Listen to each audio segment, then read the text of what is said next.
is Marcellus Long. I'm here to speak about my son, Khyree Kruz Long, who me and my wife lost due to SIDS February 15, 2021. Khyree was a very energetic bundle of joy. That morning, my wife woke me up to the alarming sight and the news that our son was cold and was unresponsive. There was a lot of panic. There was a lot of confusion. I really was thinking that this was a bad dream. We lose 3 babies every week in Georgia because of sleep-related deaths.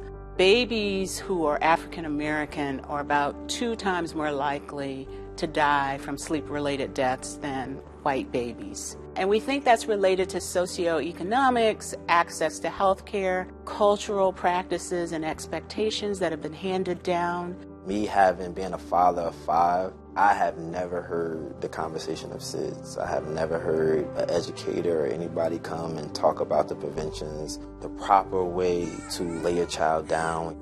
I don't want another parent to have to go through what me and my wife went through.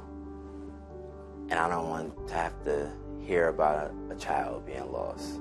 These are healthy, thriving babies that parents put to sleep and they never wake up. And that is devastating. But it's preventable if we follow the best practices when it comes to safe sleep. The ABCs of safe sleep are a great way for families to quickly remember how to keep their infants safe.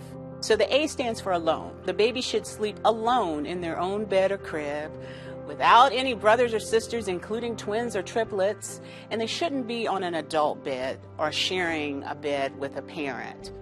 The B stands for on their back. Babies that sleep on their tummies are twice as likely to die from SIDS.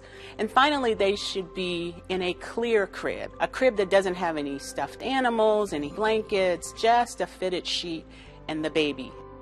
I am so grateful that people like Marcellus are willing to share their stories, because often we think this can't happen to us. It can't happen to our baby. And so when folks come forward and share their devastating stories, it really helps others in the community to recognize that, yes, it can happen, but we are not powerless. There are things that we can do to keep our babies safe. I want to make sure as many people as possible can hear this story, because Khyree's legacy, his story, his life, who he was, he's going to make sure that babies have a fighting chance in life.